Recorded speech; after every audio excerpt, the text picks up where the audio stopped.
오늘 우리에게 주시는 하나님의 말씀은 신명기 31장 24절부터 29절까지 말씀입니다. 모세가 이 율법의 말씀을 다 책에 써서 마친 후에 모세가 여호와의 언약궤를 매는 레위 사람에게 명령하여 이르되 이 율법책을 가져다가 너희 하나님 여호와의 언약궤 곁에 두어 너희에게 증거가 되게 하라. 내가 너희의 반역함과 목이 곧은 것을 아나니 오늘 내가 살아서 너희와 함께 있어도 너희가 여호와를 거역하였거든 하물며 내가 죽은 후의 일이랴. 너희 지파 모든 장로들과 관리들을 내 앞에 모으라. 내가 이 말씀을 그들의 귀에 들려주고 그들에게 하늘과 땅을 증거로 삼으리라. 내가 알거니와 내가 죽은 후에 너희가 스스로 부패하여 내가 너희에게 명령한 길을 떠나 여호와의 목전에 악을 행하여 너희의 손으로 하는 일로 그를 경노하게 하므로 너희가 후일에 재앙을 당하리라 하니라. 아멘. 할렐루야. 한 주간 동안 내 입과 마음에 있는 하나님의 말씀을 지키고 순종하셨습니까?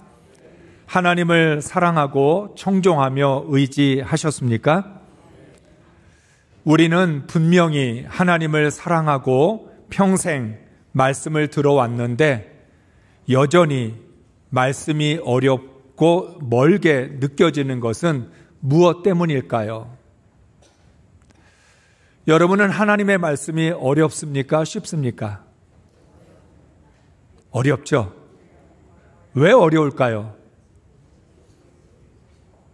우리는 그 원인을 찾아야 합니다. 왜냐하면 우리는 평생 말씀으로 살아야 되는 사람인데 말씀이 어렵다면, 말씀이 멀다면 말씀으로 살 수 없을 거죠. 그러니까 어렵다고만 하고 끝나는 것이 아니라 왜 어려울까? 무엇 때문에 어려운 것일까? 원인을 찾아야 합니다. 말씀 자체가 어려운 것인지 아니면 말씀대로 순종하는 것이 어려운 것인지를 분별해야 합니다. 말씀 자체가 어렵다면 말씀을 보다 더 쉽게 이해할 수 있는 그런 노력이 필요한 것이고, 말씀을 지키고 행하는 것이 어렵다면 그 어려운 이유를 우리는 찾아서 해결을 해야 합니다. 수영 선수였던 박태환 선수가 지난 금요일 TV 프로그램에서 이런 이야기를 했습니다. 5살부터 수영을 시작했는데 30년 가까이 새벽 4시에 일어나서 새벽 5시부터 수영장에 입수를 했다는 것입니다. 여러분 할만하세요? 우리 새벽기도 나오시는 분보다 더 일찍 일어나는 거예요. 5살부터 수영을 시작하는 것도 대단하고 30년 가까이 새벽 4시에 일어나서 새벽 5시가 되면 수영장에 들어갔다는 것, 얼마나 힘들었겠습니까? 그런데 초등학교 때 암 투병을 하던 어머니가 자신의 경기를 보고 기뻐하시는 모습을 보면서 내 인생을 수영에 걸어야 되겠다고 결심했다는 것입니다. 초등학교 어린 나이에 어머니가 암 투병하는 모습을 보면서 나는 어머니를 기쁘게 하기 위해서 내 인생을 수영에 걸어야 되겠다고 결단을 했다는 것입니다. 그때부터 훈련을 하면서 아무리 힘들어도 어머니의 고통에 비하면 아무것도 아니라는 마음으로 힘든 훈련을 견뎠다고 고백을 합니다. 심장이 터질 것 같은 그런 훈련을 했는데도 어머니를 생각하면서 견뎌냈다는 거죠. 여러분, 새벽 5시부터 시작하는 이 훈련, 심장이 터질 것 같은 이 훈련, 어려운 건가요? 쉬운 건가요? 어렵죠. 그런데 어떻게 견딜 수 있었나요? 어머니를 생각하고 어머니를 사랑하는 마음 때문에 힘든데 힘들지 않다고 생각하면서 견뎌낸 거예요. 우리는 세상에서 성공이라는 목표를 위하여 어렵고 힘들어도 견뎌냅니다. 우리 스스로가 말합니다. 세상에 쉬운 일은 하나도 없어. 우리도 알고 있다는 뜻이죠. 정말 세상에는 쉬운 일이 하나도 없습니다. 어떨 때는 밥 먹는 것도 어려워요. 밥 먹는 것도 어려울 때가 있어요. 한 숟가락을 들기가 어려울 때도 있고 삼키고 넘기기가 어려울 때가 있다는 거예요. 이 말은 무슨 뜻이에요? 일 자체가 어렵고 쉬우냐의 문제가 아니라는 것입니다. 그렇게 생각해 보면 말씀을 지키고 순종하는 것은 훨씬 쉽습니다. 왜냐하면 하나님께서 말씀을 지킬 수 있도록 지혜와 능력을 주시기 때문입니다. 세상 일은 나 혼자 해야 됩니다. 박태환 선수가 그 힘든 훈련을 견디는 건 누가 대신해 주는 게 아니잖아요. 자기 혼자 견뎌내야 됩니다. 그런데 우리가 하나님 말씀을 지키는 일에는 하나님이 함께 해주셔요. 하나님이 능력도 주시고 지혜도 주시고 성령님께서 우리 가운데 역사하시기도 하고 주님이 우리를 이끌어 주셔서 할 수 있도록 도와주신다는 거예요. 세상 일보다 훨씬 더 쉽습니다. 세상 일은 대부분이 나 혼자 감당해내야 되는데 신앙에 대해서는, 영적인 일에 대해서는 하나님이 도우시고 주님이 도우시고 성령님이 도우시니까 우리가 얼마나 이 일을 해낼 수 있겠습니까? 사랑하는 성도 여러분, 하나님을 사랑하면 순종은 쉽습니다. 하나님을 사랑하지 않으면 순종이 가장 힘듭니다. 하나님을 믿고 의지하면 말씀을 지킬 수 있습니다. 그러나 하나님을 믿지 않고 의지하지도 않으면 말씀을 지키는 건 불가능에 가까운 일이죠. 하나님의 말씀을 목적으로 삼으면 가깝고 쉽습니다. 말씀대로 사는 게 내 인생의 목적이야. 나는 하나님의 말씀대로 살 거야. 이걸 인생의 목적으로 삼게 되면, 그걸 내가 선택하게 되면 그때부터는 해내야 된다는 생각으로 쉬워질 수 있어요. 하나님을 사랑하고 하나님을 믿고 의지하면 하나님이 도우실 텐데 능히 감당해낼 수 있다는 것입니다. 결국 하나님이 없으면 절대 불가이지만 하나님이 함께 하시면 절대 가능입니다. 핵심은 하나님과의 관계입니다. 내 심령의 상태에 달려 있습니다. 말씀이 어려운 게 아니고 말씀을 지키는 게 힘든 게 아니라 하나님을 사랑하느냐 사랑하지 않느냐, 하나님을 믿느냐 믿지 않느냐, 그리고 내 안에 성령이 충만하냐 아니냐, 하나님의 말씀이 내 입과 마음속에 있느냐 없느냐에 달려 있다는 겁니다. 이것을 우리는 지난주에 선택에 달려 있다고 말씀을 드렸습니다. 하나님의 말씀을 선택하면 내가 선택한 길이니까 끝까지 가야지, 이 마음을 가질 수 있어요. 여러분, 결혼 생활을 하면서 여러분이 참는 방법 중에 하나가 뭐예요? 저 왼수 내가 선택했으니 그냥 참고 살아야지. 내가 선택했는데 누굴 원망하고 누구에게 뭐라고 할 수 있어요? 내가 선택한 거니까 책임져야 된다라고 하는 마음을 갖게 되죠. 하나님의 말씀을 선택하면 내가 하나님을 믿기로 선택했으니까 힘들어도 어려워도 끝까지 이 길을 가야 하는 것입니다. 하나님의 말씀을 선택하면 말씀으로 살아가는 것이 당연하게 받아들여집니다. 당연하면 쉬워요. 그런데 이게 특별한 일이 되면 어려워지는 거예요. 왜 나만 해야 돼? 왜 나만 순종해야 돼? 왜 나만 하나님의 말씀대로 살아야 돼?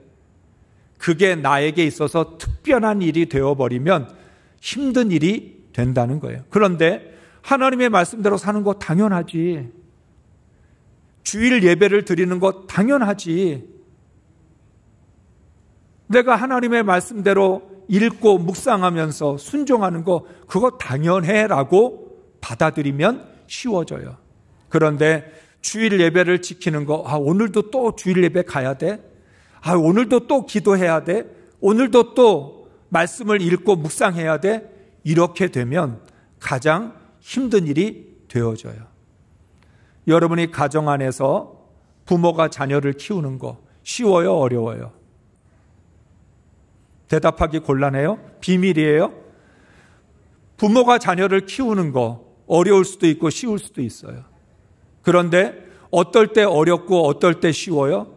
내가 부모이니까 자녀를 키우는 건 당연해. 내가 희생하고 헌신하는 거 당연하다고 받아들이면 쉬워요.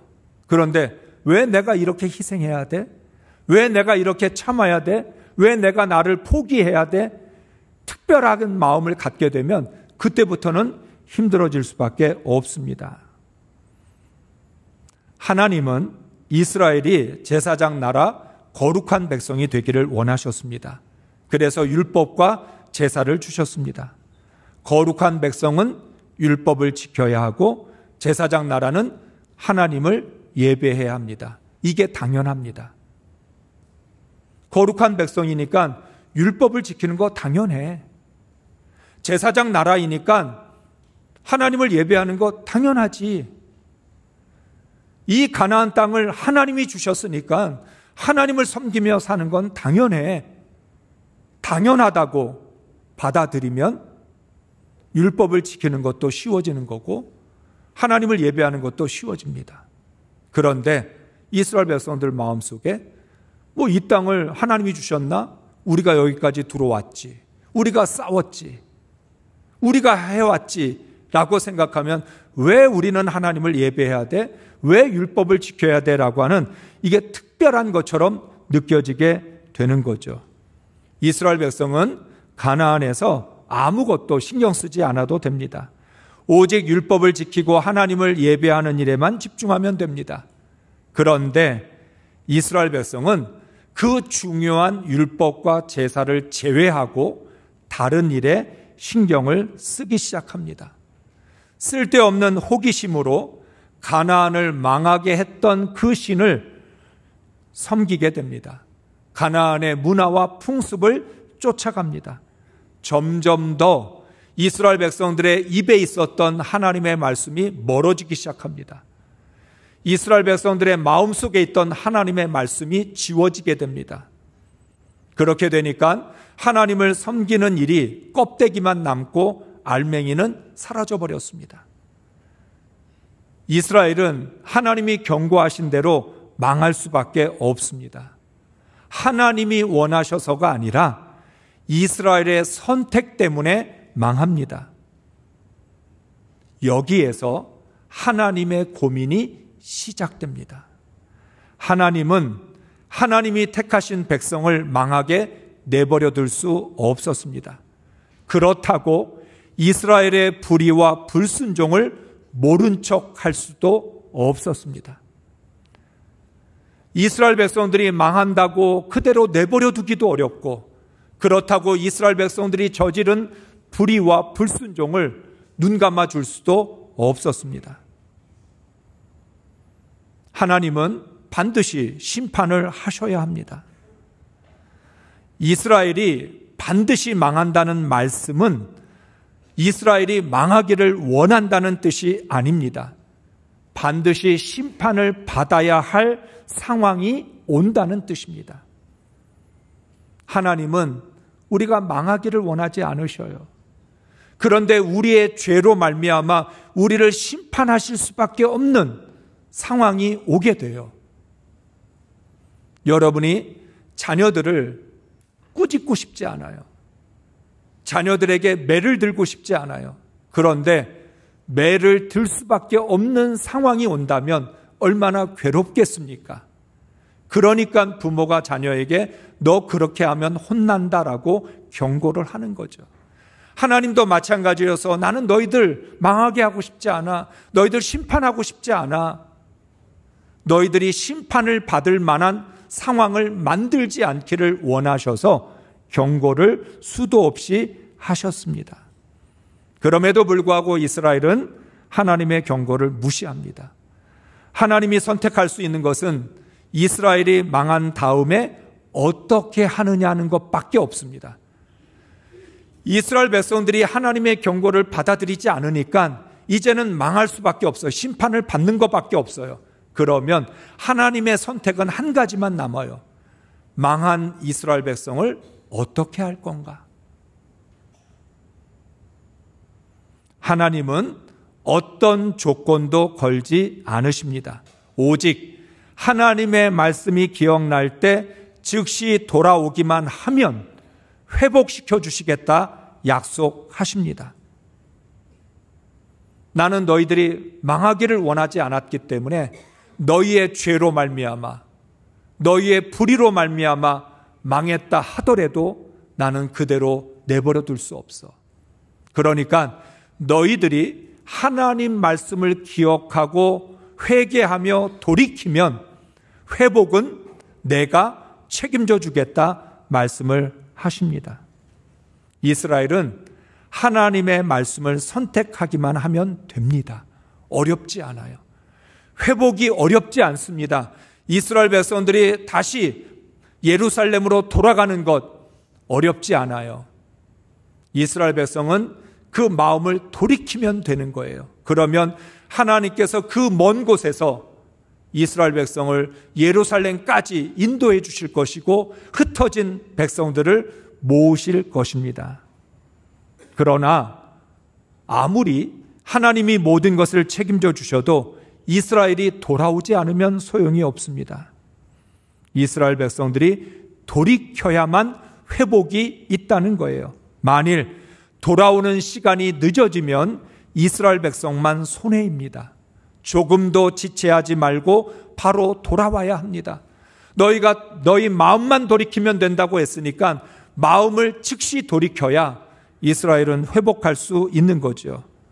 하나님께로 돌아오는 것 말고 회복을 위한 다른 방법은 없습니다.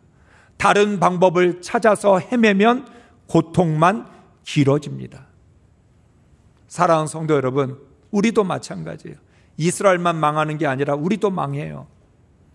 그러니까 망했을 때 마음을 돌이키고 회개해야 되는데 회개를 하면 하나님이 회복시켜 주지만 회개하지 않는 하나님의 자녀를 하나님이 회복시켜 줄 수 없다는 거예요.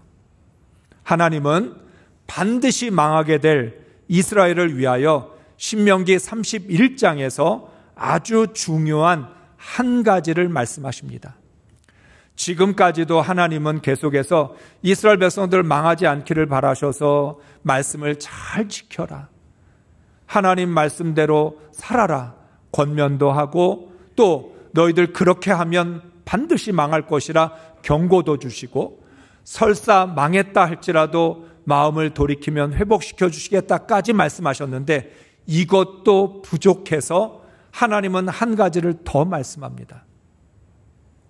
하나님은 오늘 신명기 31장에서 모세의 죽음을 말하면서 동시에 하나님의 말씀으로 이스라엘 백성이 리셋하라고 명령을 합니다. 오늘 31장은 사실 마음이 아파요. 하나님 계속해서 모세의 죽음을 말해요. 이제 넌 죽는다. 너 할 일 다 끝났다. 넌 죽는다. 최후의 통첩을 하시면서 그래도 너가 마지막으로 해줄 일이 있다. 이스라엘 백성들에게 이 말을 전하라고 하나님은 말씀하고 계십니다. 오늘 말씀의 제목처럼 말씀으로 리셋하라는 것입니다. 이스라엘이 망하지 않으려면 혹은 망했다 할지라도 정기적으로 율법으로 리셋을 해야 합니다. 리셋의 사전적인 정의는 재설정, 재작동, 초기화, 되돌리다입니다. 리셋한다는 건 다시 초기화를 하고 재작동을 하고 재설정을 하는 것이죠. 여러분의 가전제품이 작동하지 않을 때 가장 먼저 할 수 있는 방법이 리셋입니다. 재작동하고 초기화를 통해서 다시 정상적으로 작동할 수 있도록 하는 거죠. 저희 집에서 가전제품을 비롯해서 뭔가 작동이 되지 않을 때 항상 김한빛 전도사를 찾습니다. 특별히 저희 집사람, 아들 다급하게 찾아요. 그 말은 뭔가 안 되고 있다는 뜻이에요. 그러면 김한빛 전도사가 아주 쉽게 가르쳐 줍니다. 껐다 켜세요. 껐다 키라는 거예요.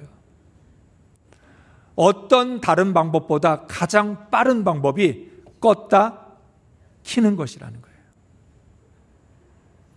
여러분이 가전제품이 망가졌다고 AS 센터에 전화를 하면 제일 먼저 뭘 얘기하는 줄 아세요? 껐다 키세요. 전원 코드가 꽂혀 있나 확인하세요. 원인을 알 수 없을 때 가장 빠른 해결 방법은 재작동입니다. 사람도 마찬가지입니다. 가전제품뿐만 아니라 사람도 마찬가지여서 내 인생이 무너졌을 때 우리가 할 수 있는 방법은 리셋하는 겁니다. 내 인생이 헝클어졌을 때 초기화를 하는 것이 가장 정확한 해결 방법입니다. 우리는 어떤 원리를 통해서 리셋하면 정상적으로 작동하게 되는지 알 수 없습니다. 그런데 대개 이렇게 이야기합니다. 뭔가 오류가 생겼을 때는 껐다 켜면 그 오류가 잡혀서 정상적으로 작동하게 된다는 거예요. 하나님은 이스라엘 백성들에게도 바로 그 방법을 가르쳐 주십니다.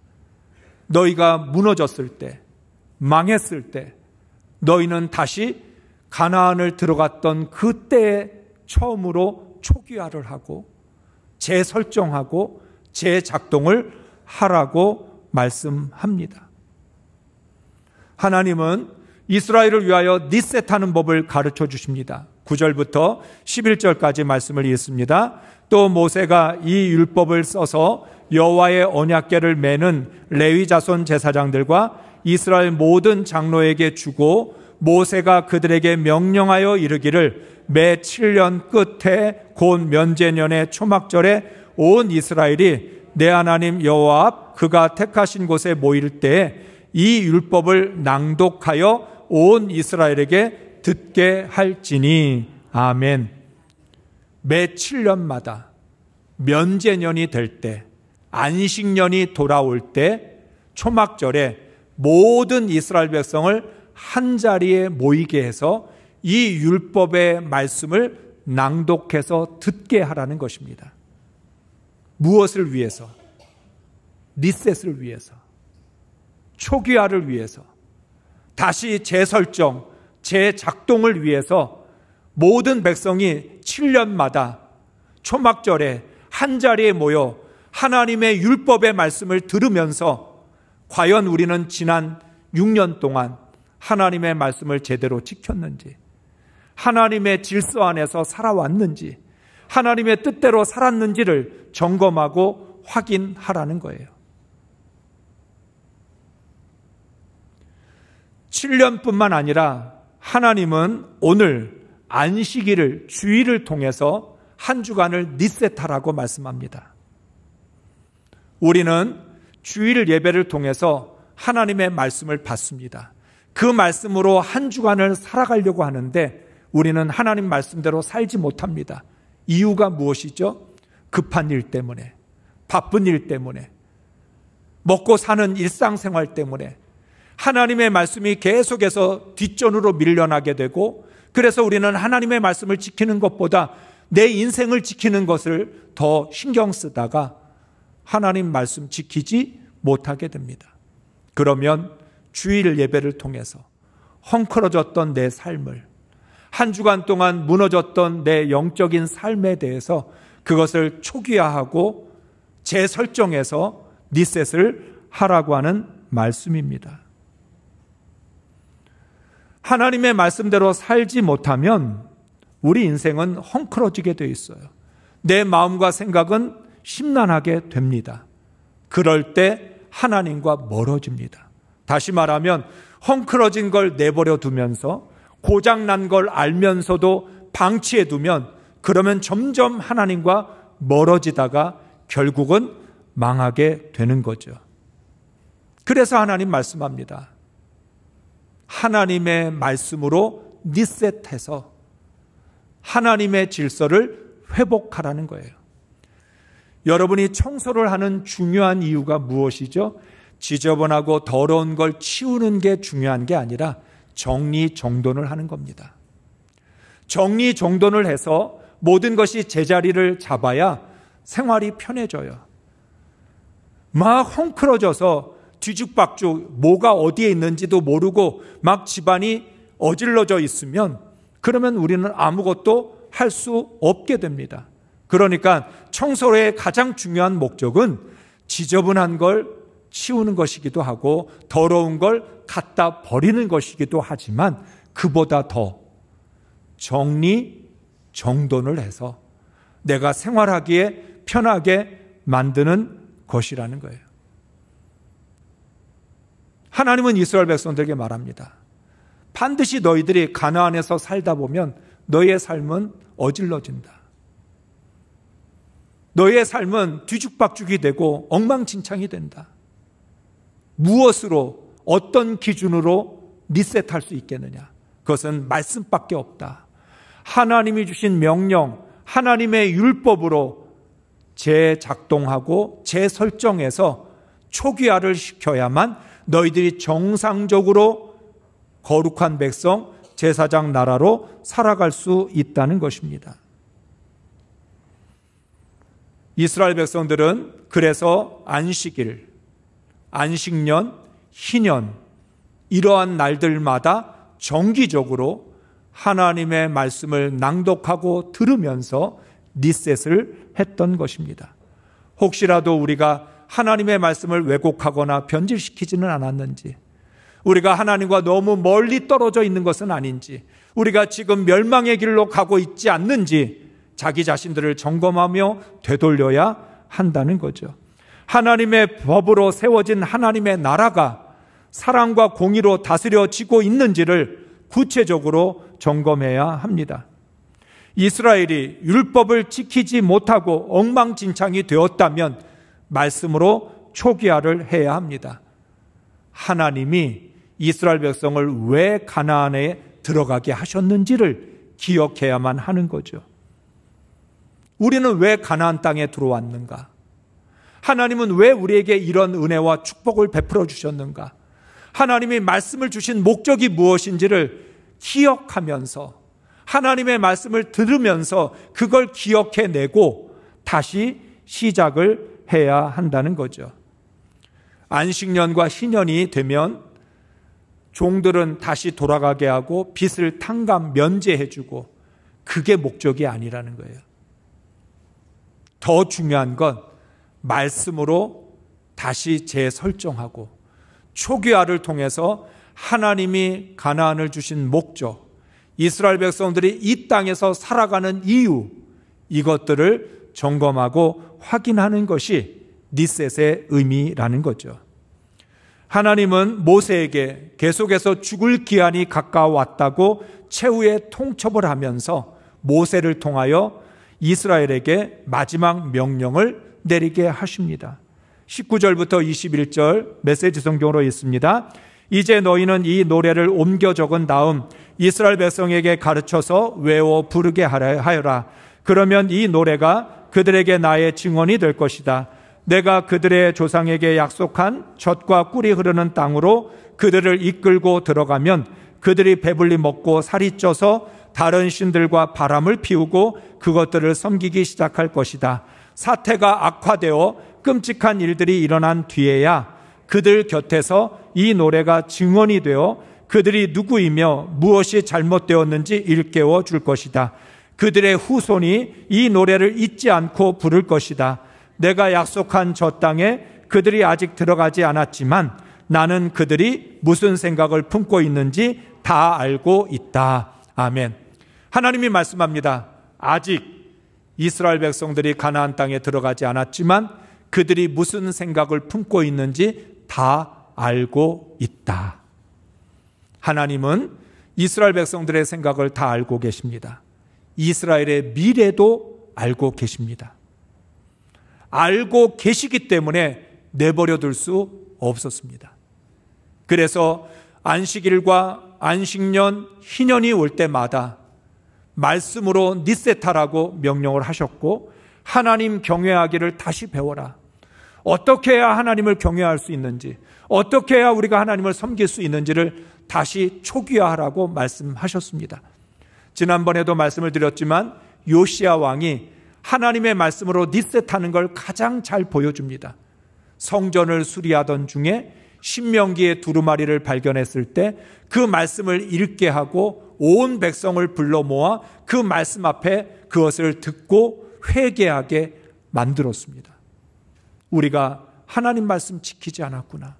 우리가 하나님의 말씀과 멀어져서 하나님의 말씀과 전혀 상관없는 인생을 살았구나.